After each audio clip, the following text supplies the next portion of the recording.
Bapak Ibu, ya mari kita ya bersikap anjali untuk mengagungkan guru junjungan kita Buddha Gotama. Namo tassa bhagavato arahato sama sambuddhassa. Namo tassa bhagavato arahato sama sambuddhassa.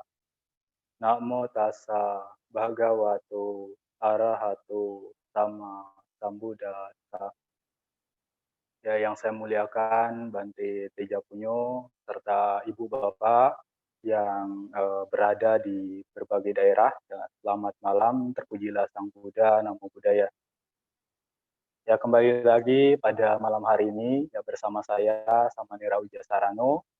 Ya, kemarin ya kita telah beberapa hari mengadakan SPD.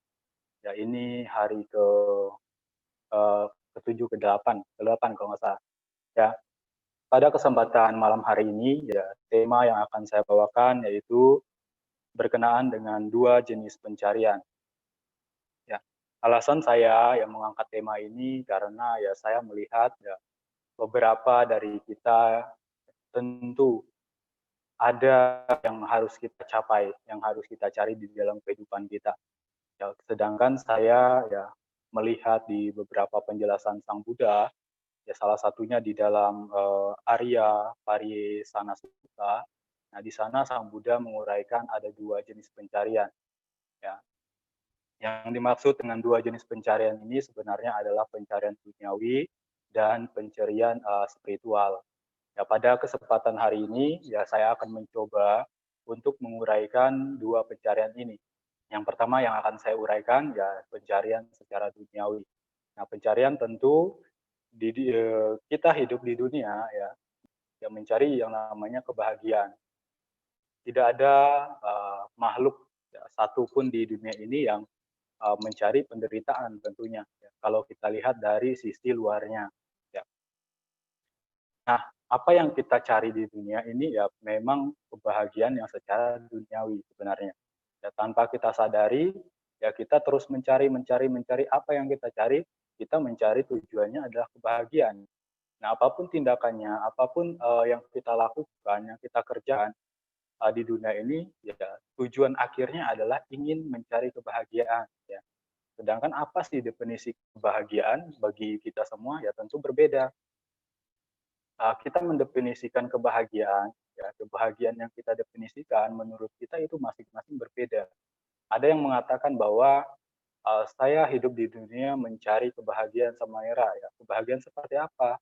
Kebahagiaan jika saya mendapatkan apa yang saya inginkan. Misalnya, saya bahagia ketika saya mendapatkan mobil, atau saya bahagia ketika saya memiliki rumah. Saya bahagia ketika saya melihat anak saya bisa mendapatkan gelar sarjana, atau saya bahagia melihat anak saya mendapatkan pekerjaan. Ada lagi yang mendefinisikan kebahagiaan, oh Samanera, saya bahagia ketika melihat anak saya berkeluarga. Ada lagi yang mengatakan bahwa saya bahagia ketika rumah tangga anak saya baik-baik saja, sejahtera. Tentu ya, kita memiliki di dunia ini memiliki definisi kebahagiaan yang berbeda, mencari kebahagiaan yang berbeda. Tahukah Bapak Ibu bahwa sebenarnya kebahagiaan ya yang saat ini kita cari di dunia sifatnya duniawi yaitu bersifat sementara. Nah, bersifat sementara, tidak akan pernah menetap ya. Sedikit-sedikit berubah. Misal ya seperti contohnya adalah ketika ibu, bapak ya sudah mendapatkan awalnya memiliki keinginan bahwa dia bahagia ketika dia mendapatkan rumah atau mendapatkan mobil. Nah, ketika dia sudah mendapatkan mobil ya, tentu ada timbul keinginan lain ya. Saya bahagia sama Nera ketika saya sudah mendapatkan mobil tapi dia merasa tidak puas. Ada keinginan lain yaitu misalnya saya ingin mobilnya yang lebih mahal lagi, misalnya apa Lamborghini dan lain sebagainya. Nah, tentu ini adalah dikatakan bahwa ternyata kebahagiaan yang kita rasakan saat ini, pencarian kebahagiaan yang kita lakukan di dunia, itu sifatnya adalah sementara, tidak pernah menetap, tidak pernah bisa membawa pada apa kebahagiaan yang sebenarnya, yang abadi. kebahagiaan tentu sebenarnya kebahagiaan apa yang kita cari di dunia ini apakah salah sama Nera? Ya tentu tidak salah. Tidak ada yang salah dengan apa yang kita cari saat ini. Ya, tapi ya dikatakan oleh Sang Buddha bahwa apapun yang kita cari di dunia ini, ya kebahagiaan yang kita cari di dunia ini sifatnya duniawi. Sifatnya duniawi artinya apa? Sifatnya tidak pernah memberikan kepuasan yang benar-benar abadi seperti itu. Masih akan merasakan ketidakpuasan. Karena apa? Karena kita masih terikat oleh kotoran batin kita sendiri. Nah, eh, kebahagiaan ini juga sebenarnya adalah bentuk batin kita juga bisa mendukung untuk mencari kebahagiaan spiritual kita. Nah, misal contoh bapak ibunya apakah tidak menggunakannya dengan bijaksana. Ya, bagaimana harta yang kita miliki, ya materi yang kita miliki di dunia ini bisa mendukung spiritualitas kita, spiritual yang ada di dalam diri kita. Nah, bagaimana caranya sama Nera? Caranya ya kita menyisihkan ya sebagian kekayaan kita untuk berbuat baik. Nah, untuk berbuat baik, ya tentu hal ini juga menjadi apa? Menjadi kondisi nantinya untuk kita bisa mendapatkan apa? Mendapatkan kebahagiaan ya atau mencari kebahagiaan secara apa? Secara spiritual itu sendiri. Nah, misalnya ya ada beberapa dari kita tidak memahami hal ini bahwa mereka terus mencari dan mencari, mengumpulkan mengumpulkan harta benda kekayaan yang mereka cari banting tulang kerja, tetapi mereka tidak sadar bahwa apa yang mereka cari di dunia ini ya nantinya tidak akan pernah mereka bawa setelah mereka meninggal, ya kan? Nah, sifatnya adalah apa? Sifatnya duniawi. Sifatnya duniawi ketika meninggal tidak bisa kita bawa. Ya apa yang kita bawa ketika kita meninggal? Ya tentu kita membawa apa? Perbuatan kita. Baik itu perbuatan baik ataupun perbuatan yang tidak baik atau perbuatan buruk. Nah, ini yang harus kita sadari bahwa mengapa Sang Buddha mengatakan bahwa kebahagiaan duniawi itu sifatnya adalah kebahagiaan yang rendah, ya bukan kebahagiaan yang tertinggi, bukan yang kebahagiaan ini, tapi kita juga harus Sang Buddha juga tidak melarang kita untuk mencari kebahagiaan duniawi, tapi dengan konteks atau dengan syarat yang apa? Yang benar. Nah, kalau di dalam suta juga sebenarnya sudah dijelaskan ya, ada 4 jenis kebahagiaan atau kekayaan yang bisa kita miliki di dunia ini. Yang pertama yaitu khususnya di dalam Anguttara Nikaya kelompok 4, Sang Buddha menjelaskan ada 4 jenis 4 jenis kekayaan yang bisa kita dapatkan di dunia ini. Yang pertama adalah kebahagiaan karena memiliki kekayaan harta benda. Ya, ya seperti yang saya jelaskan tadi. Ya, kita memiliki tentu kita akan mendapatkan kebahagiaan ketika kita memiliki kekayaan harta benda. Ya. Tetapi kekayaan ini bisa mengkondisikan kita juga menderita ketika kita tidak bijaksana dalam menggunakannya. Misalnya Bapak Ibu ya mengumpulkan harta kekayaan, ya, banting tulang kerja, ya siang malam pagi sore ya pulang paling di rumah pulang sebentar. Tapi Bapak Ibu kaya raya ya kan, memiliki banyak harta kekayaan dan tanpa disadari lambat laun ibu bapak ya lama kelamaan kan karena kita dihukum oleh yang namanya hukum anicca, kita tidak bisa tidak selamanya akan muda, tidak selamanya akan kuat, pasti akan mengalami yang namanya usia tua. Nah, di kala tua, ya, karena kita banting tulang kerja tadinya, ya, tidak mau melihat kondisi fisik kita, akhirnya kita sakit. Ya. Ketika kondisi kita sakit, ya, kan, ketika kondisi kita sudah sakit pada saat tua, kita tidak akan pernah menikmati harta kekayaan kita. Kekayaan yang kita miliki kita tidak pernah menikmatinya, malah kita berbaring di tempat pembaringan, maksudnya di berbaring sakit seperti itu kan, bahkan mendapatkan sakit di usia tua kita. Nah, akhirnya harta yang kita kumpulkan ini tadi habis untuk kita apa? Kita berobat, mengobati sakit kita yang ya seharusnya kekayaan ini bisa kita nikmati seperti itu. Nah, ketika kita memiliki bagaimana kekayaan ini bisa mengkondisikan kita agar kita bahagia. Ya, harta yang kita miliki mengkondisikan kita agar kita bahagia. Ya tentu kita harus bijak dalam menggunakannya. Nah, contoh misal ibu bapak yang memiliki harta benda atau kekayaan yang cukup ya untuk bisa berbagi. Ya silakan berbagi. Apalagi kondisi saat ini sangat perlu sekali kita bijaksana dalam hal ini. Nah, misalnya ibu bapak bisa membantu orang-orang yang saat ini sedang membutuhkan, ya kan karena sekarang juga kondisinya adalah kondisi yang rumit sebenarnya bagi mereka yang tidak memiliki tidak memiliki materi yang cukup. Mereka harus kalau mereka tidak kerja sehari mereka tidak makan. Nah ini sebenarnya adalah kesempatan bagi kita atau mereka-mereka yang memiliki harta benda yang cukup, harta kekayaan yang cukup. Nah, silakan berbagi ketika kita bisa berbagi. Bantu mereka ya, agar mereka agar kita juga bisa berkontribusi atau berpartisipasi dalam memutus rantai penyebaran COVID-19 ini ya atau corona ini. Ya tentu ini yang perlu kita lakukan. Ini artinya kita memanfaatkan kekayaan kita dengan sebaik mungkin, sebaik-baiknya, dengan bijaksana. Ya, tidak kita menikmati sendiri. Ya. Nah, apa yang kita berikan itu sebenarnya adalah menjadi tabungan kita. Ya. Tabungan apa? Tabungan kebajikan. Kita tidak kehilangan harta kita. Ya, kita hanya kehilangan sebatas kehilangan dalam segi rupa seperti itu. Tapi sebenarnya apa yang kita berikan kepada mereka itu jadi tabungan kita. Nah, ini sebenarnya yang harus kita perhatikan di dalam diri kita. Nah, kita mencari kebahagiaan yang lebih tinggi lagi. Makanya ada yang Bante Teja selalu ungkapkan bahwa tinggalkan kebahagiaan kecil untuk mencapai kebahagiaan yang ya kan. Ketika kita memiliki harta kekayaan, ini kesempatan sekali untuk kita bisa berbuat baik lebih banyak lagi. Karena apa? Karena kita sudah memiliki kondisi, memiliki sarana untuk berbuat baik. Nah, meskipun dikatakan berbuat baik tidak hanya menggunakan materi atau menggunakan harta benda yang kita miliki, tetapi ini juga bisa kita jadikan sarana yang paling efektif untuk kita juga berbuat baik. Nah, meskipun kita berbuat baik ya, bisa melalui ucapan, bisa melalui tindakan kita.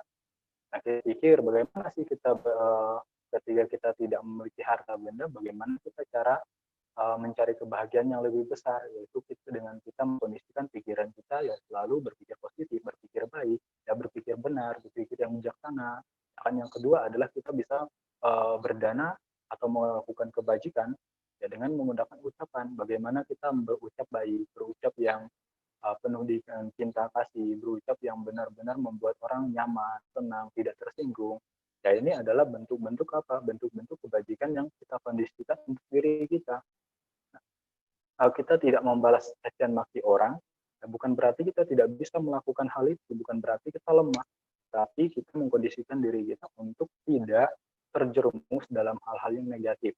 Jangan mengkondisikan kita selalu pada pada kebaikan, pada ucapan yang baik, bagaimana kita melihat ke dalam diri kita intinya seperti itu. Nah, tindakan-tindakan baik juga bisa kita lakukan. Dan ini tanpa materi, tanpa kekayaan, ya hanya kita butuh kemauan saja untuk melakukannya.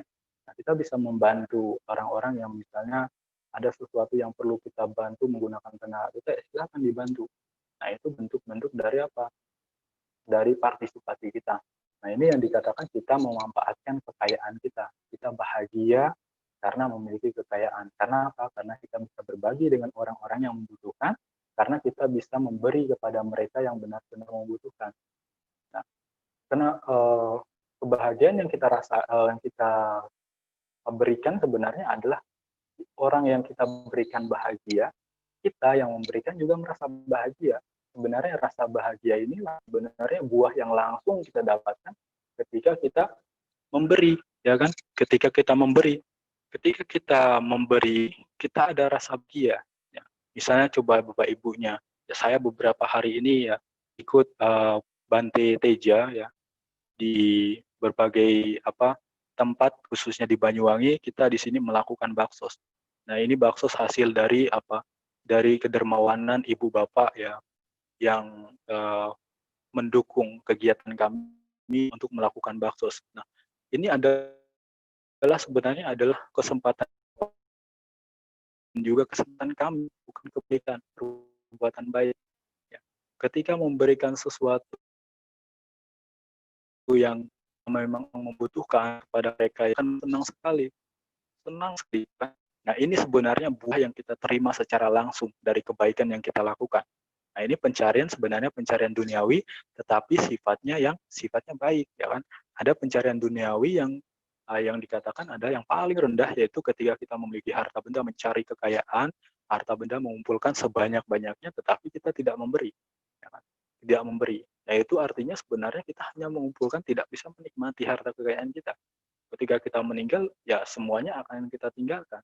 Apa yang akan kita bawa? Tidak ada. Hanya perbuatan kita. Tetapi ketika kita memiliki harta kekayaan dulunya, ya kita tidak mau berbagi. Hal ini akan mengkondisikan kita jauh dari kata apa? Kata untuk bisa mencari kebahagiaan secara spiritual itu tadi. Yang dikatakan oleh Sang Buddha adalah kebahagiaan pencarian yang mulia itu tadi. Nah, untuk mencari kebahagiaan duniawi saja kita sudah tidak memiliki kebijaksanaan seperti itu. Nah, kebahagiaan yang pertama adalah kebahagiaan yang sifatnya adalah duniawi, ya kan? Sifatnya duniawi. Yang pertama kebahagiaan karena kita memiliki kekayaan harta benda. Nah, ada lagi yang kebahagiaan kedua, yaitu dikatakan adalah penuh kehati-hatian, ya kan, menjaga dengan hati-hati kekayaan apapun yang telah diperoleh dengan rajin, nah, dengan semangat, ya kan. Nah, ketika kita sudah memiliki kekayaan, tentu kita harus berhati-hati. Berhati-hati dalam apa? Dalam menggunakannya. Banyak sekali ya orang-orang yang sudah memiliki kekayaan, tapi karena dia tidak waspada, tidak hati-hati, akhirnya dia bangkrut. Bangkrut, jatuh pada titik paling rendah bahkan. Karena apa? Karena tidak ada kehati-hatian. Nah, dia menganggap bahwa wah, saya kaya, saya bisa melakukan apa saja, ya kan? Saya bisa melakukan eh, apa yang saya mau. Misalnya saya main judi, pergi ke tempat-tempat hiburan, minum, dan lain sebagainya. Ya, ini tentu nantinya akan merusak, akan mengkondisikan kita jatuh pada titik level yang paling bawah lagi. Nah, ini harus kita hati-hati. Makanya bagaimana cara kita mendapatkan kebahagiaan, kekayaan secara duniawi yang bisa kita pertahankan, yaitu dengan kita hati-hati. Hati-hati menggunakan harta kekayaan kita. Nah, mari kita gunakan kekayaan kita dengan apa? Dengan sebaik-baiknya, dengan tepat, dengan benar, dengan bijaksana. Nah, agar apa? Agar ini juga menjadi satu kondisi kita untuk bisa mendapatkan pencarian untuk mencari atau mendapatkan kebahagiaan secara yang lebih tinggi lagi, yang dikatakan kebahagiaan secara spiritual tadi. Nah, ketika kita tidak waspada, ya kan, apapun yang kita miliki ini bisa saja hilang, bisa saja uh, lenyap seperti itu, bisa saja tidak lagi menjadi milik kita. Nah, kita misalnya Bapak Ibu sudah kaya raya, tapi Bapak Ibu lengah. Lengah dalam contoh apa? Misalnya tidak hati-hati dalam membaca, misalnya ada tanda tangan kontrak, tetapi ketika Bapak Ibu disodorkan pada surat, ya kan, surat yang untuk perjanjian, misalnya tidak tahu itu perjanjian apa, tanpa dibaca, tanpa apa kehati-hatian, Bapak Ibu langsung tanda tangan. Nah, ini bahaya sekali. Nah, makanya di sini diperlukan adalah kehati-hatian agar menjadi apa? Menjadi satu kondisi kita untuk tetap bisa memiliki apa yang kita miliki, ya kan? Apa yang kita miliki, ya. Kita hati-hati. Misalnya kita mau tanda tangan apa saja kita harus baca dulu. Ya kan, kita baca dulu. Misalnya ini adalah perumpamaan saja. Nah, misalnya juga kita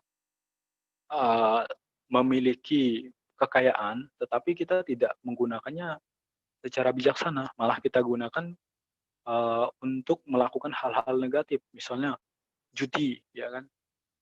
Sebanyak apapun kekayaan yang ibu bapak miliki, ketika ibu bapak sudah kecanduan, ya tergiur akan yang namanya judi, ya tentu eh, apa? Tentu hal ini bisa menyebabkan, mengkondisikan harta kekayaan, ya kan, pencarian yang selama ini ibu bapak cari, kekayaan yang selama ini ibu bapak cari secara dunia ini akan lenyap seketika. Karena apa? Karena digunakan secara tidak tepat. Ya, atau misalnya sering pergi ke diskotik dan lain sebagainya, ke tempat-tempat hiburan yang apa yang tidak baik lah intinya. Nah, tentu ini harus kita kita mengerti bahwa kehati-hatian dalam menjaga kekayaan kita itu sangat perlu di dunia ini. Nah, ini ketika kita mampu memiliki kehati-hatian, maka kita akan mendapatkan kebahagiaan. Kebahagiaannya ya memang kebahagiaan yang saya katakan tadi, kebahagiaannya masih tataran Tataran duniawi. Ya, mencari kebahagiaan yang duniawi yang baik seperti itu. Kan ada kebahagiaan duniawi juga bisa baik dan bisa maksudnya pencarian yang kita cari di duniawi bisa juga baik dan bisa juga tidak baik. Ya tidak baik ini tentu kebahagiaan-kebahagiaan yang kita cari dengan cara-cara yang salah. Misalnya dengan cara kita mencuri, merampok, ya, dan sebagainya. Intinya hal-hal yang salah seperti itu.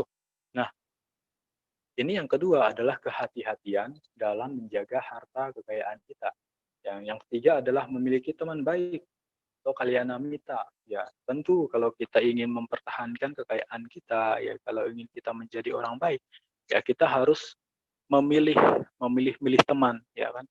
Tidak semua teman itu baik dan tidak semua teman itu juga itu buruk. Maksudnya tidak semua teman yang kita saat ini berada di kita buruk atau tidak baik, tapi tidak semua teman juga baik. Kan? Makanya kita harus hati-hati dalam memilih teman.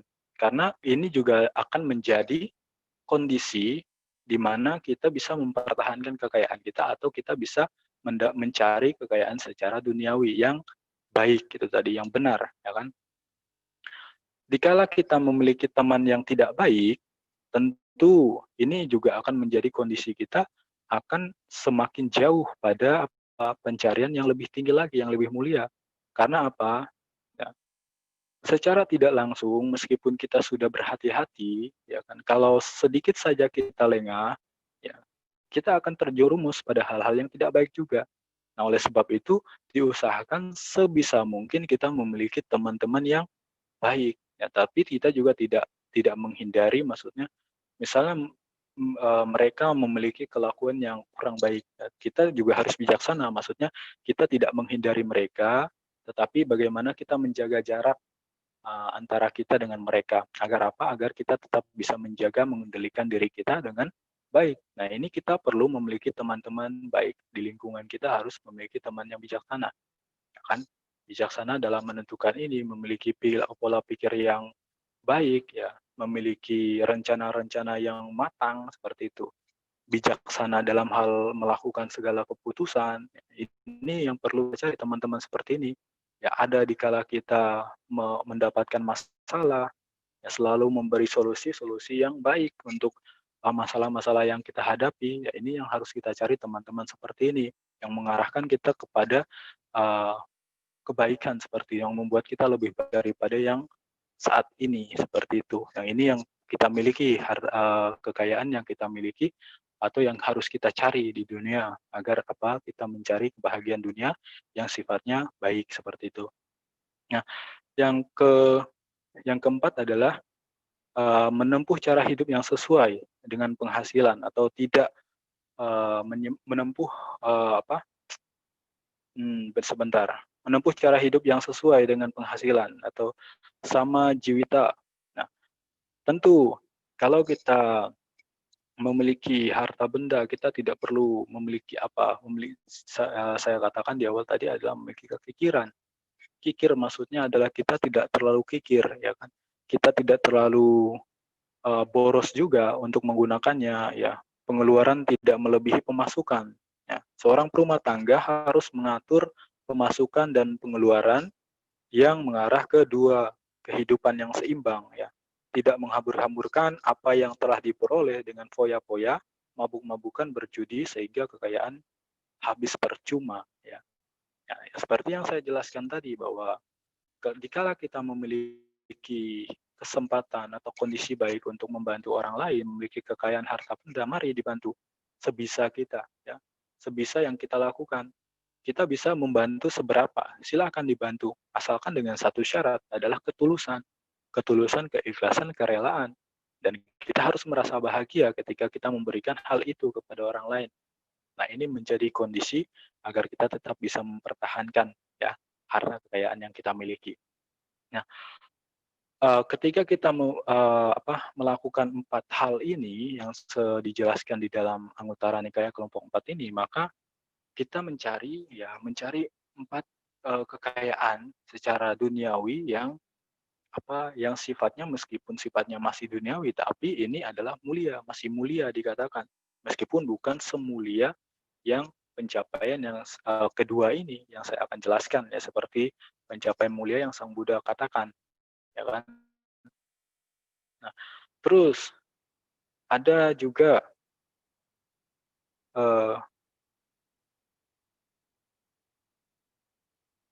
ketika kita memiliki hal ini ya tentu kita bisa melakukan mengkondisikan diri kita agar tetap meskipun kita mencari harta kekayaan duniawi, ya, ini masih dikatakan kategori baik.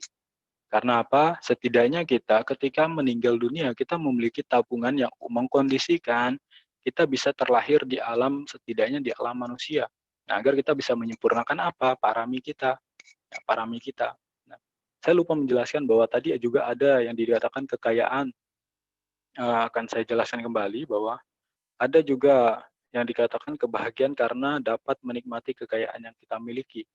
Ya, seperti sebenarnya yang sudah saya jelaskan bahwa kekayaan yang kita miliki ya tentu kita bisa menikmatinya itu satu kebahagiaan, ya kan?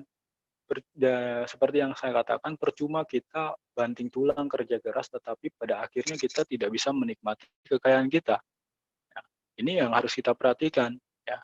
Kita memiliki kekayaan juga kita bisa menikmatinya dengan cara kita bijaksana. Bekerja secukupnya, bekerja sewajarnya ya kan. Ketika kita perhatikan kesehatan kita, ini juga artinya kita menikmati apa yang kita cari. Nah, kita banting tulang ketika tua, kita sakit, ya sakit, kita bawa ke dokter, kita kumpulkan harta yang kita kumpulkan, habis untuk berobat. Nah, ini artinya kita tidak bisa menikmati harta kekayaan selama ini. Dan kebahagiaan hidupnya ini juga ada yang kedua, yang ketiga yaitu kebahagiaan kita tidak memiliki hutang, ya kan. Kebahagiaan tidak memiliki hutangnya apa sebenarnya? Merasa apa, merasa cemas, merasa khawatir akan, ditagih seperti itu, akan datangnya, kita ditagih hutang, dikejar-kejar ketakutan karena belum membayar hutang, ya kan. Ya, tentu ini ketika kita tidak memiliki hutang di dunia ini, ya kita merasakan bahagia, tenang hidupnya, ya kan. Tidak tidak merasa cemas, tidak merasa khawatir. Ini kebahagiaan yang dikatakan kebahagiaan tidak memiliki hutang. Nah, sedangkan yang ada lagi yaitu kebahagiaan karena tidak tercela, ya kan. Ya, kebahagiaan yang tidak tercela ini ya kebahagiaan yang kita kondisikan sendiri. Nah, bagaimana caranya adalah ya dengan kita bertutur kata baik, berperilaku baik dan eee, berpikir baik, ya. Nah, ini menjadi kondisi di mana kita bisa merasakan mengkondisikan diri kita mendapatkan kebahagiaan secara duniawi. Nah, ketika kita mampu melakukan hal-hal ini ya, maka apa yang kita cari di dunia ini masih dikatakan meskipun itu dikatakan oleh Sang Buddha adalah kebahagiaan yang sifatnya rendah, tetapi ya kita masih bisa menikmatinya untuk menjadi kondisi agar kita mendapatkan apa?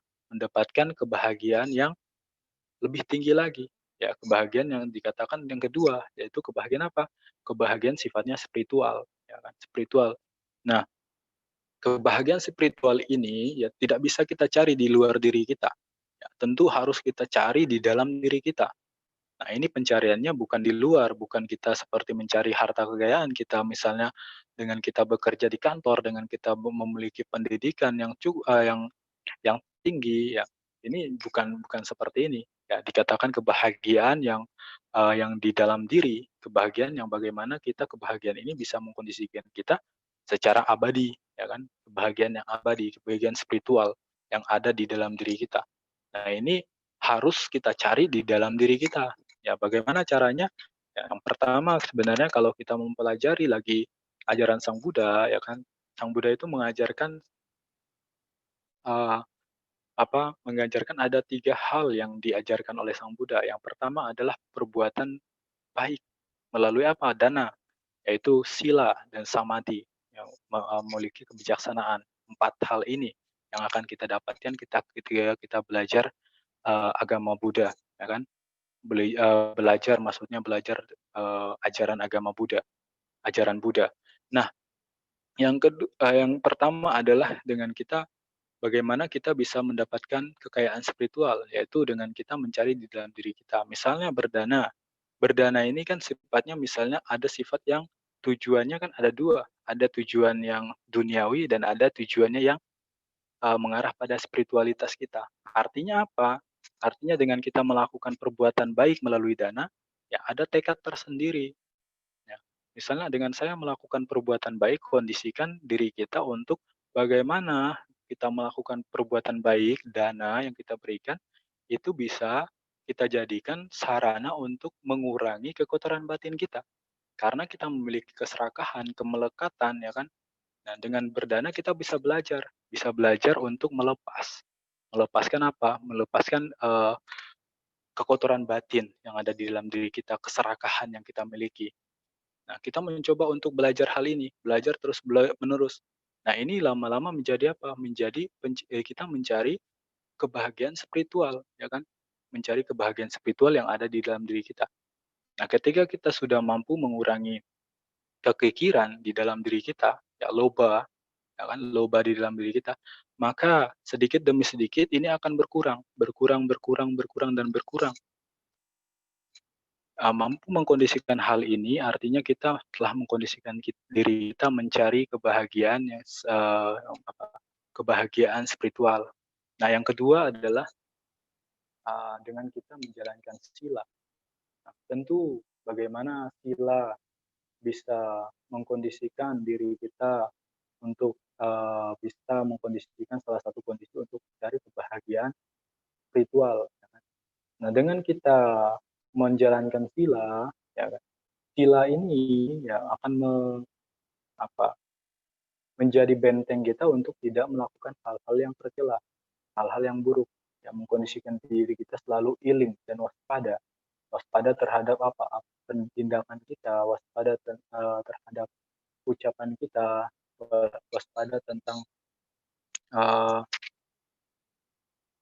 waspada tentang apa pikiran kita. Nah, ini adalah fungsinya sila, ya kan? Manfaatnya sila untuk apa? Untuk menjaga diri kita untuk waspada seperti itu. Ketika kita mau melakukan tindakan yang tidak baik, ya kita ingat bahwa oh ini tidak baik. Ya, artinya kita telah menjalankan apa? Menjalankan sila. Nah, ini sebenarnya adalah cara kita bagaimana kita mencari kebahagiaan spiritual yang ada di dalam diri kita, mencari kebahagiaan yang lebih mulia. Nah, kita bisa melatih hal ini ya bukan hanya menjadi misalnya samanera sulit sekali saya menjalankan sila, sulit sekali saya melakukan meditasi karena aktivitas pekerjaan saya sangat banyak sekali.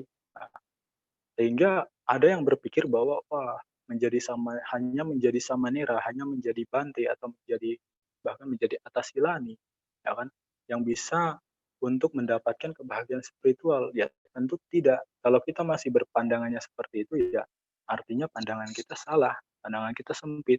Kita bisa kok mendapatkan kebahagiaan spiritual dengan tidak menjadi samanera atau tidak menjadi menjadi atasilani atau menjadi bante, ya kan.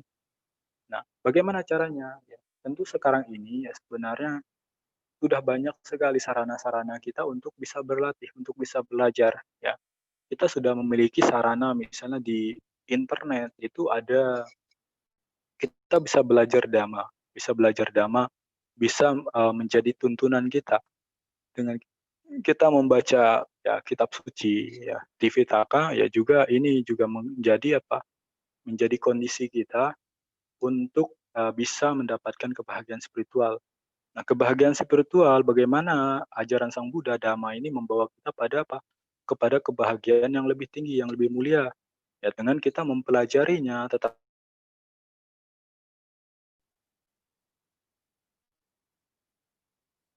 halo. Oke, ya. Kita lanjut. Ya, tadi sampai lupa saya. Ya, baru sila ya.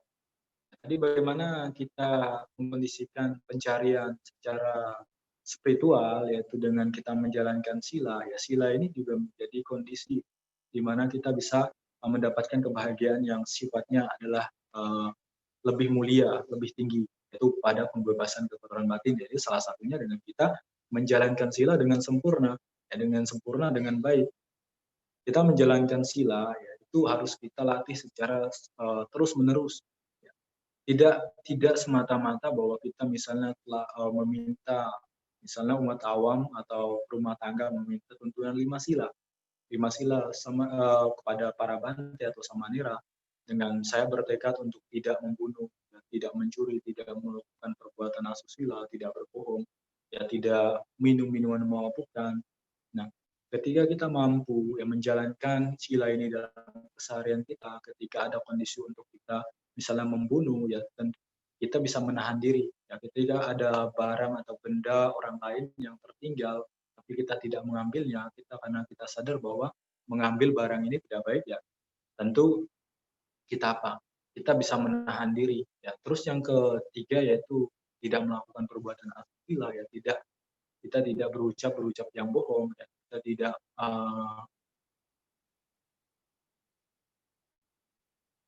ya kita tidak minum minuman yang memabukkan yang menyebabkan semakin jauh kita pada apa, pada penemuan atau kita mencari kebahagiaan spiritual, pada padamnya kotoran batin kita. Yang ketiga adalah dengan kita melakukan apa? Melakukan meditasi. Nah, ini adalah paling efektif untuk kita bagaimana kita bisa mengikis kekotoran batin kita. Ya, karena kalau kita mempelajari ajaran agama Buddha, ya, semua ajaran agama Buddha, ya titik akhirnya adalah pada penekanannya adalah pada meditasi. Ya, meditasi ini merupakan ajaran yang benar-benar ajaran kita. Tetapi dari kita ya sebenarnya tidak banyak yang menyukai meditasi. Banyak yang menghindari meditasi ini karena dikatakan meditasi sulit, ya. Meditasi itu rumit sekali. Nah, padahal sebenarnya kalau kita melihat semua ajaran Buddha, ya ajarannya adalah semuanya berawal apa? Kita bisa mencapai pencerahan sempurna adalah dengan kita melakukan meditasi. Ya, Sang Buddha sendiri ya ketika mau mencapai pencerahan sempurna, yang beliau melakukan apa? Meditasi. Meditasi ini ya kalau kita pelajari, ya kalau kita sungguh-sungguh melakukannya, ya ini akan menjadi apa? Menjadi menjadi satu kondisi akan kita mendapatkan kebahagiaan yang tertinggi. Bahkan kita bisa mencapai padamnya kekotoran batin yang melalui meditasi. Tapi ya kalau misalnya saya lihat khususnya di negara kita, di negara Indonesia, ya kalau misalnya diajak retret meditasi, ya atau ada mengadakan retret meditasi, ya yang datang beberapa orang saja, bisa dihitung, ya bisa dihitung dengan jari. Tetapi ketika melakukan apa puja bakti atau melakukan kegiatan-kegiatan yang sifatnya tidak berkaitan dengan meditasi, wah yang datang luar biasa banyak. Ya, luar biasa banyak. Kalau misalnya melakukan dana juga mereka dengan antusias datang berbondong-bondong. Ya, bahkan datanya banyak sekali ya, yang mau melakukan itu. Tetapi kalau diajak untuk meditasi, ada informasi bahwa misalnya di wihara-wihara tertentu ada mengadakan misalnya tiap ada 1 minggu dalam 1 bulan, atau minggu dalam 1 bulan kan ada 4 minggu. Misalnya minggu ketiga ada latihan meditasi. Ya kita bisa lihat bahwa ketika puja bakti biasa mereka datang atau umat Buddha maksudnya ya, datang sangat banyak sekali. Ya, bahkan ruangannya tidak cukup ya kan. Tapi kalau misalnya ada informasi bahwa minggu depan ada meditasi, ya kan, meditasi misalnya retret meditasi dalam waktu 24 jam misalnya. Ya, kita bisa hitung yang datang hanya beberapa orang saja. Nah, ini artinya apa? Minat kita untuk melakukan meditasi ini sangat-sangat rendah, sangat-sangat minim gitu. Dibandingkan kita mempelajari apa, dibandingkan kita dengan berdana melakukan puja bakti biasa. Nah, padahal kalau kita lihat dari ajaran Sang Buddha semuanya adalah berkaitan dengan meditasi ini. Meditasi inilah sebenarnya adalah kondisi yang paling efektif untuk kita bisa mencari kebahagiaan yang ada di dalam diri kita. Karena dengan kita meditasi, kita bisa melihat ke dalam diri, bisa melihat diri kita sendiri. bisa meredam kita, bahkan bisa menghilangkan kotoran batin yang ada di dalam diri kita. Nah, dengan kita melakukan meditasi, ya kita akan mendapatkan apa? Mendapatkan pencapaian, atau kita bisa melatih kesadaran kita. Kesadaran kita akan baik. Karena apa? Karena kita mendapatkan ketenangan dari hasil meditasi. Nah, misalnya kita tenang dalam hal apa? Waspada, memiliki sati, waspada dalam melakukan segala tindakan apa saja, baik itu tindakan yang apa perbuatannya melalui kita berucap dengan sati, dengan perhatian. Kita ketika mau mengucapkan, kita pikirkan dulu. Beda kalau kita tidak melatih diri kita dalam kesadaran. Kita berucap, ya berucap hanya berucap. Kita tidak memikirkan apakah ucapan yang kita ucapkan ini ya, menyakiti orang lain, menyinggung orang lain, ya, apakah orang lain akan tersinggung dengan ucapan kita. Kita hanya melontarkan sebatas melontarkan, tetapi tidak kita pikirkan. Ya, hal ini yang perlu kita perhatikan, yang harus kita latih. Ya, ini bisa kita latih melalui kesadaran, pengembangan sati, pengembangan kesadaran, konsentrasi yang ada di dalam diri kita. Nah, ini bisa kita latih. Ya, paling efektif adalah kita dengan meditasi. Nah, kita misalnya ketika kita memiliki kesadaran juga tindakan kita tindakan baik. Misalnya tidak sedikit-sedikit kita emosi mukul orang, ya kan? Tentu itu adalah hal yang salah, yang semakin menjauhkan diri kita dari apa yang kita cari spiritual tadi, pencarian secara yang mulia. Nah, kita mencari kebahagiaan mulia dengan kita melakukan hal-hal yang baik, yang baik yang di dalam diri kita cari di dalam diri kita yang apa bentuk tindakannya adalah melalui di luar diri kita, misalnya kita berucap baik, pikiran dengan penuh dengan positif. Nah, sehingga kalau kita berucap baik, tidak ada kotoran batin yang memasuki masuk di dalam diri kita. Nah, semua ucapan kita kan berawal dari pikiran. Ketika pikiran kita sudah baik, ya otomatis ini akan mempengaruhi ucapan kita. Nah, ucapan kita juga akan bisa mempengaruhi apa? Mempengaruhi tindakan kita. Makanya dikatakan hati-hati dengan pikiranmu, karena itu bisa menjadi ucapanmu. Ucapanmu akan jelek. Hati-hati dengan ucapanmu, karena itu bisa akan terlontar melalui tindakan. Kalau kita berucap yang tidak baik kan, otomatis tindakan kita juga tindakan tidak baik. Nah, hati-hati dengan tindakanmu, karena itu akan menjadi kebiasaanmu. Karena sudah kebiasaan, ini akan menjadi karakter kita. Nah, kalau sudah karakter, ini susah yang kita bentuk. Makanya bagaimana kita menciptakan karakter baik dalam diri kita dengan kita memiliki sati, kesadaran. Hasilnya dari meditasi itu tadi. Ya, dengan kita berpikir baik, membiasakan diri kita berpikir baik, membiasakan diri kita berucap baik, membiasakan diri kita bertindak baik. Nah, ini akan menjadi kebiasaan kita. Nah, kebiasaan yang membentuk karakter kita. Nah, ketika sudah menjadi karakter, ini kan sudah diubah. Artinya karakter kita karakter yang baik. Nah, ini akan mengkondisikan kita untuk bisa terus melakukan perbuatan baik yang mengarah pada pencarian yang lebih tinggi. Yang lebih tinggi yang dikatakan oleh Sang Buddha itu tadi. Kan? Mengikis kekotoran batin kita. Ya. Setidaknya kita saat ini bisa mereda. Ya, mereda kekotoran batin kita, tidak menimbulkan kotoran batin yang baru. Nah, semakin menambah perbuatan baik kita. Perbuatan baik yang seperti apa? Ya, perbuatan baik yang mengarah pada pembebasan kotoran batin. Ini didapatkan melalui apa? Melalui meditasi. Melalui meditasi yang ada di dalam diri kita. Nah, makanya kalau seseorang ya, paling efektif adalah untuk mencari kebahagiaan yang tertinggi adalah dengan kita cara memiliki kesadaran, yang mengembangkan kesadaran kita, mengembangkan perhatian kita, mengembangkan konsentrasi kita, ya agar kita bisa lebih waspada, ya tidak menimbulkan lagi kotoran-kotoran batin, sehingga kita bisa meningkatkan kualitas batin kita menjadi kualitas batin yang baik. Karena apa? Karena kita sudah mampu memiliki, karena kita sudah memiliki pengendalian diri yang kita dapatkan hasil dari meditasi ini. Nah, meskipun ya kan, sama nih rasanya sulit meditasi karena ada yang mengapa mereka kadang beranggapan bahwa meditasi itu adalah sulit, karena dikatakan bahwa mereka beranggapan saya hanya bisa meditasi ketika saya duduk. Ya memang meditasi paling efektif adalah duduk, tapi tidak semua meditasi tidak hanya dilakukan duduk, ya kan?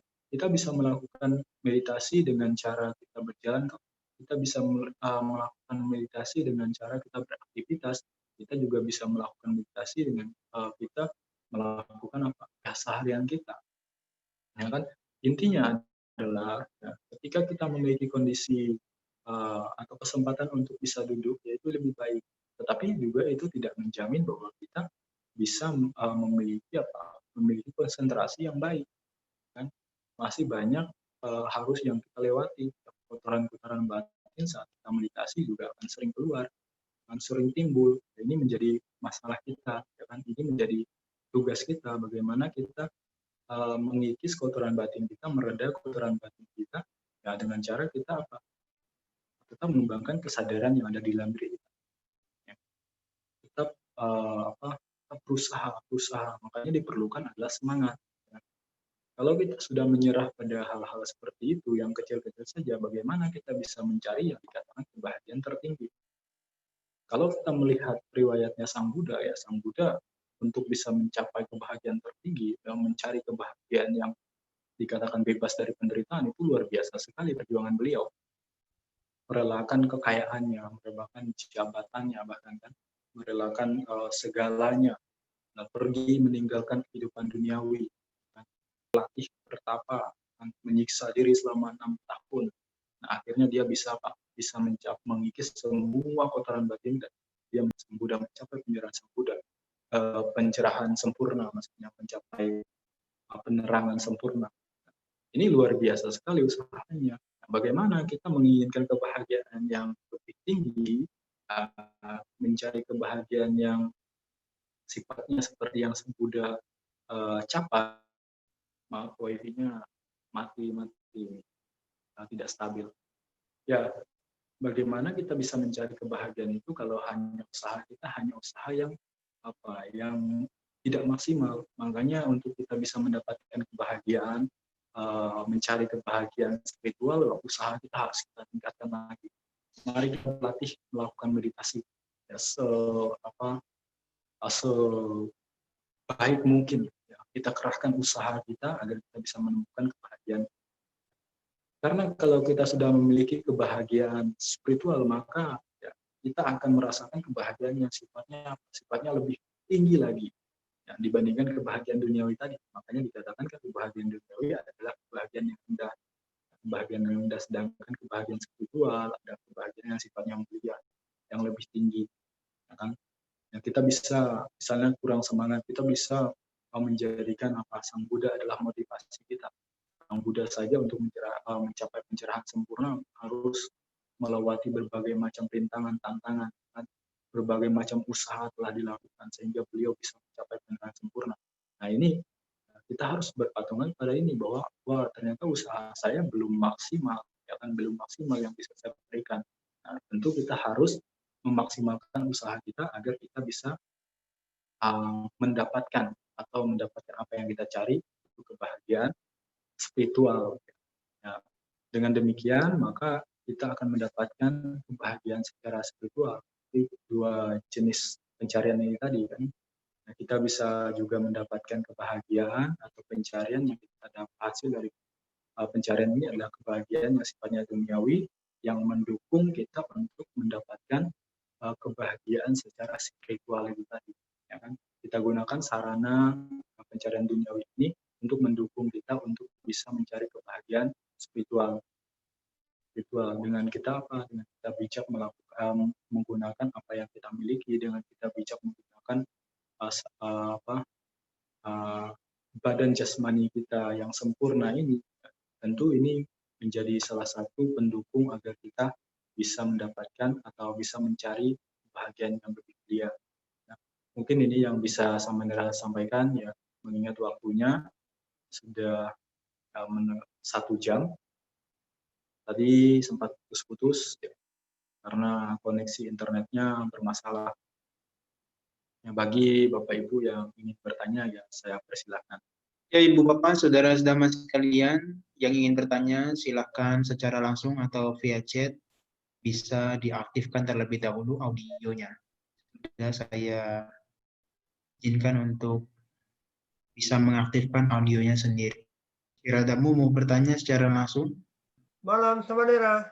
Selamat malam, Jiradamu. Jayadamu ini Samanera. Ya?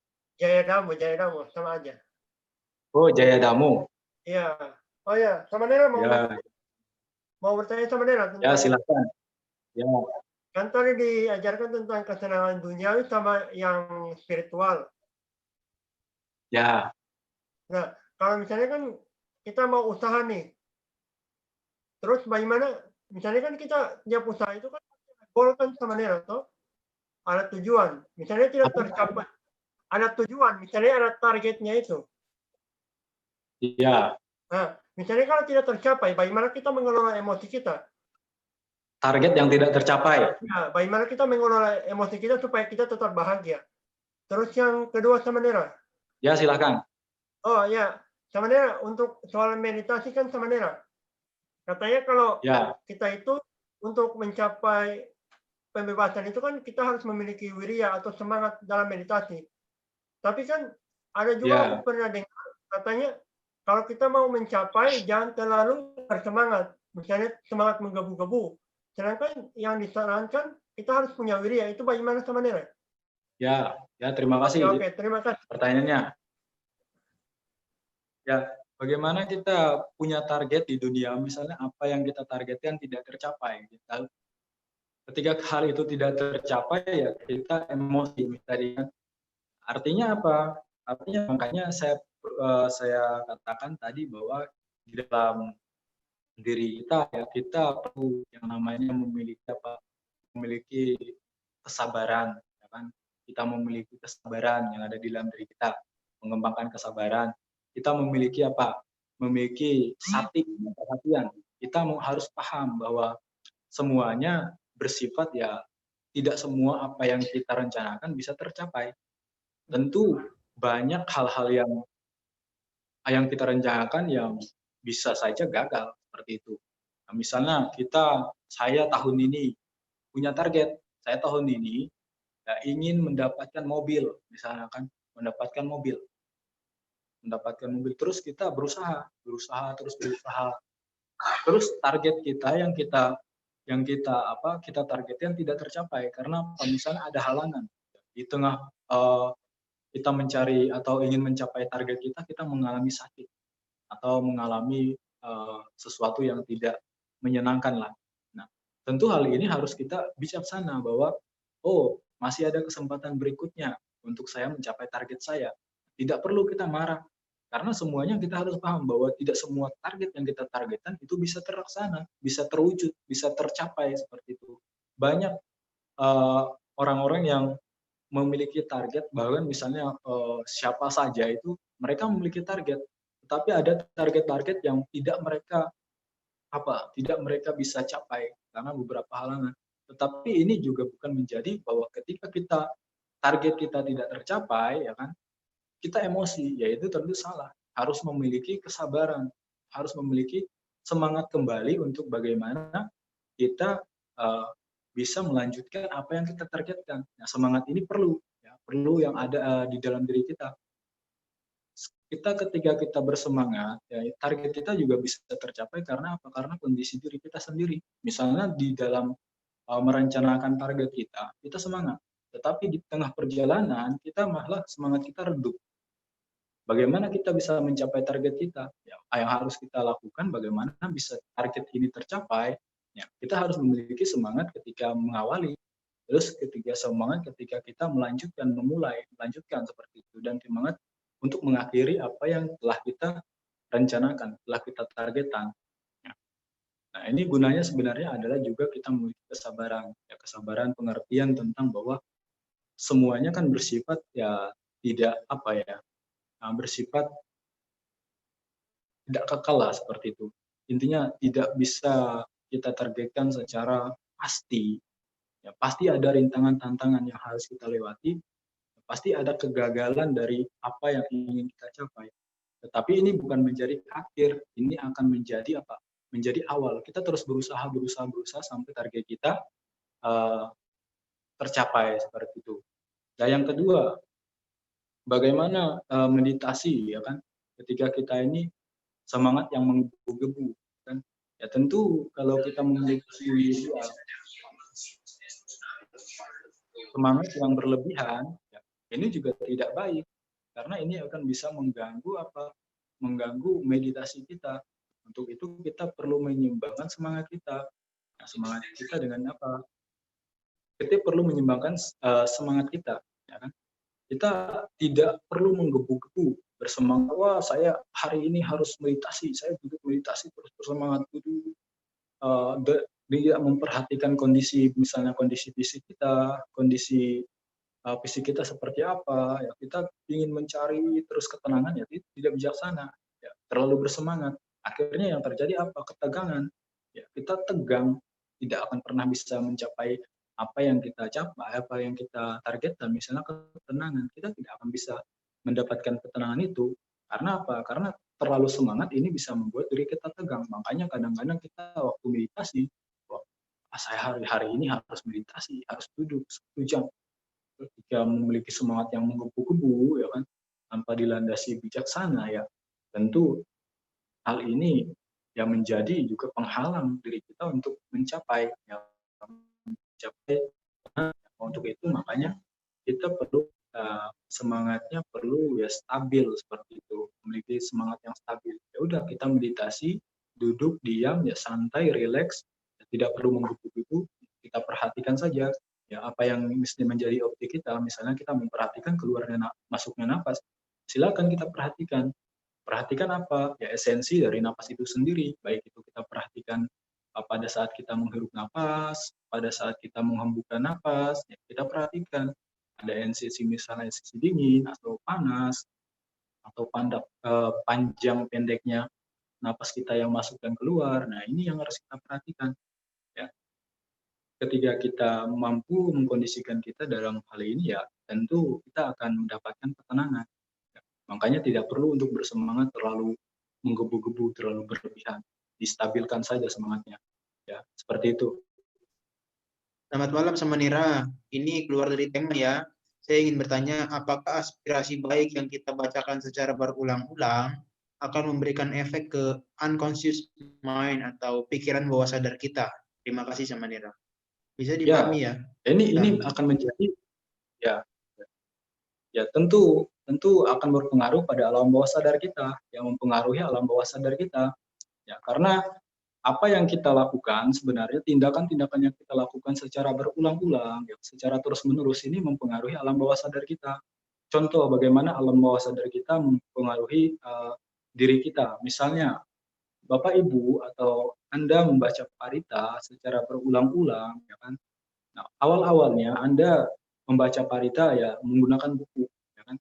Menggunakan buku. Nah, setelah itu ketika parita yang Anda baca sudah tertanam di alam bawah sadar Anda, ya ini mempengaruhi apa? Nantinya ketika Anda tanpa membuka buku pun, ya ini bisa apa? Anda bisa hafal. Karena kenapa? Karena sudah ada memori yang dimasukkan dalam alam bawah sadar kita. Makanya apapun yang kita ucapkan, aspirasi baik yang kita ucapkan ini bisa menjadi apa? Menjadi tertanam di dalam alam bawah sadar kita. Jawabannya adalah bisa. Ya, jadi bisa ya Sam ya? Ya. Nah, sekarang di sini ada pertanyaan lain dari Mailina, di mana tadi kan sama Nira mengatakan bahwa sebagai manusia itu hanya membantu kita untuk memupuk parami kita. Tapi saya baca Jataka beberapa kali Bodhisatta terlahir juga sebagai binatang untuk memupuk parami. Mohon penjelasannya. Oh, ya, terima kasih atas pertanyaannya. Ya, beda kalau kita misalnya ya Sang Buddha terlahir sebagai binatang, harus kita lihat konteksnya, ya kan?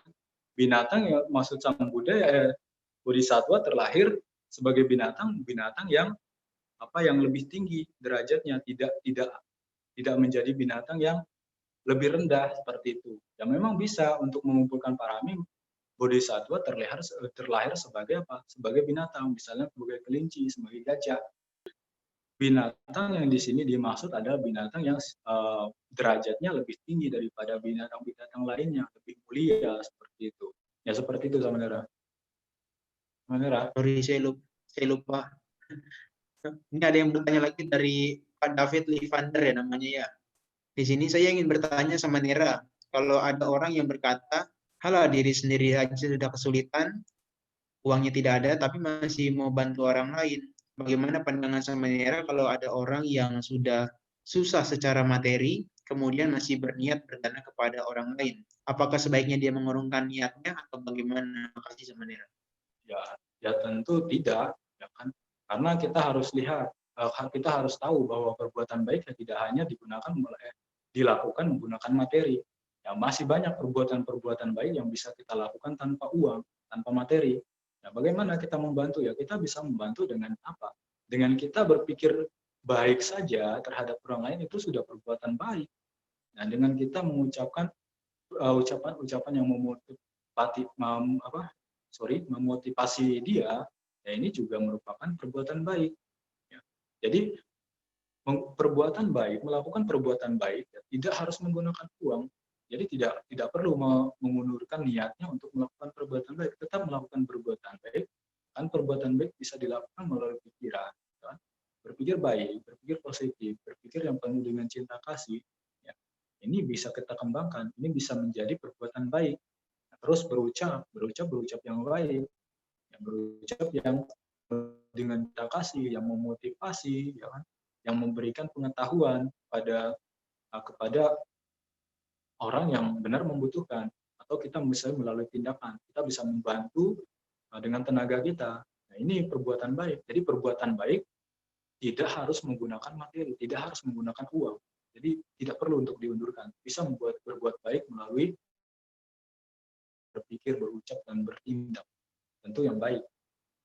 Ya, Samanera. Seperti itu jawabannya. Ya, Ibu Bapak, kita masih punya waktu kurang lebih sekitar 15 menit ya untuk sesi tanya jawab. Jadi siapa yang masih mau bertanya, silahkan untuk mengajukan pertanyaannya secara langsung atau via chat. Nah, di sini ada pertanyaan yang via chat Samanera. Di sini ada Widianti yang bertanya. Saya tidak tahu namanya Ibu atau Mbak ya. Selamat malam Samanera. Bertanya, berapa persen dari pendapatan kita yang perlu didanakan? Apakah ada patokan kebijaksanaan dalam berdana dan urutan prioritas untuk mendanakan, misalnya keluarga saya juga masih membutuhkan dan perlu juga berdana ke wihara? Ya, ada pembagian di dalam agama Buddha, itu kan ada dibagi 4. Bagaimana kita membagi harta kekayaan kita dalam 4 kelompok.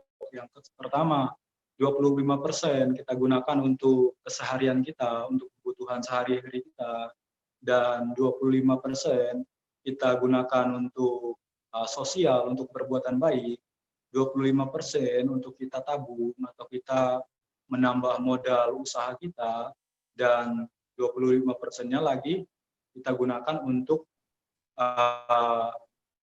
25%-nya untuk kita tabung ya. Tadi untuk yang pertama untuk kita gunakan kebutuhan sehari-hari, yang 25%-nya kita gunakan untuk kegiatan sosial, yang 25%-nya untuk kita gunakan menambah modal usaha, dan yang keempat adalah kita gunakan untuk kita tabung. Ya, bagaimana kebijaksanaan kita dalam berdana ketika kita membutuhkan, ya kita memang harus di sini harus menimbulkan kebijaksanaan kita. Jika memang kita tidak bisa berbuat baik melalui materi, ya kan? Materi yang kita punya karena ini sebagai masih kita perlukan, ya kita harus bijaksana bahwa saya tidak bisa memberikan ini karena memang saya perlu dana ini, ya, sehingga kita bisa memberikan hal yang lain dengan kita memberikan ya, tidak harus menggunakan materi itu tadi. Kita bisa menggunakan tenaga kita, ya, dan dengan kita berangkat ke wihara, dengan kita melakukan perbuatan baik di wihara, ya kan? Tidak harus berdana uang, karena memang yang menjadi permasalahan ya kita saat ini adalah kita menganggap bahwa perbuatan baik itu hanya bisa kita lakukan ketika kita memiliki materi, ketika kita memiliki kekayaan. Ya. Tetapi misalnya kalau memang kita dalam kehidupan kita, keluarga kita, kan butuh memang usaha kita, butuh modal, ya, butuh misalnya kita mau berdana ke wihara, kita dana yang kita mau danakan ini untuk menambah modal kita, kurangan modal ya, itu perlu harus bijaksana. Yang mana yang lebih prioritas yang kita utamakan. Jadi di sini tergantung kebijaksanaan dari ibunya atau bapaknya, seperti itu. Tergantung kebijaksanaan kita, yang mana memang perlu pada saat itu, ya yang itulah kita utamakan. Sudah bisa dipahami ya. Siapa tadi yang bertanya, yaitu Mailinda ya namanya tadi ya, Widianti yang bertanya. Ya, terima kasih Ibu Bapak semuanya. Kalau nanti ada penjelasan yang kurang, nanti bisa dicari lebih lanjut, apakah nanti ada urusannya kaitan karma dengan Raja Bibisara dan Ajata I, nanti Anda bisa cari lebih lanjut. Saya bisa memberikan uraian seperti tadi. Dan kalau mau lebih lanjut, silakan baca sendiri. Ya, terima kasih untuk malam ini, sesi diskusi, tanya jawab. Ya, terima kasih kepada Ibu Bapak, Saudara-saudara sekalian, sudah memberikan perhatian waktu luangnya pada malam ini untuk mendengarkan uraian Dhamma berkenaan dengan dua jenis pencarian. Dan pada malam hari ini juga setelah kita mendengarkan Dhamma, sudah melakukan diskusi dengan tanya jawab dengan Samanera Wijasarano. Sekarang kita bersama-sama untuk berbagi jasa kebajikan kepada sanak leluhur kita. Semoga semuanya berbahagia. Nanti Patidana akan dibacakan secara langsung oleh Samanera Wijasarano. Ya, Samanera Wijasarano bisa diaktifkan videonya. Ini kita akan tutup sesinya dengan bacaan Patidana. Nanti Samanera yang pimpin ya dari sana. Kita berbagi jasa kebajikan. Ya. Terima kasih ya atas sekarang tiba saatnya kita melakukan pelimpahan jasa. Semoga jasa-jasa yang kita lakukan yang melimpah kepada sanak keluarga kita yang telah meninggal, semoga mereka berbahagia dan semoga apa yang menjadi harapan cita-cita kita semua dapat terwujud, dapat terlaksana secara berangsur-angsur berkat kebaikan yang kita lakukan. Ya, mari kita melakukan pelimpahan jasa. Andamayang patidanang benamasi dan ikatasanya nanya nikata nime tesanca bagino tu satananta bawanaka yebiya gunawanta ca mayak mata pita dayo dita meja itawa anyema jata wirino satati tanti lokasnik tebu maja tuyonika pance kaca tuokara samsaranta bawa bawe nyatam ye pati daname anumodantu saya ye cimang napaca nanti dewa desang niwedayo maya dinana punyanang anumodana hetuna sabe sata sadahontu awera suka ciwito ema badanca papontu desa sasi jatang suka. Semoga saja yang kulakukan ini waktu yang baik melimpah kepada semua yang berbahagia ini kepada mereka yang pasti yang seperti ayah dan ibu, kepada mereka yang kukenal ataupun yang tidak, dan kepada mereka yang bersikap makhluk-makhluk yang berada di alam semesta, di ketiga alam, keempat jenis kelahiran, terdiri dari 5, 1 atau pendapat urusan pembentuk, yang mengembara di alam besar dan alam kecil, atas pelimpahan jasaku ini. Semoga mereka yang mengetahui turut bersuka cita. Bagi mereka yang tidak mengetahui, semoga para dewa memberitahukan mereka turut bersuka cita atas jasa-jasa yang kulimpahkan ini. Semoga semua makhluk senantiasa bebas dari kebencian serta hidup dalam bahagia. Semoga mereka mendapat jalan kedamaian. Semoga cita-cita luhur mereka tercapai. Sadu, sadu, sadu.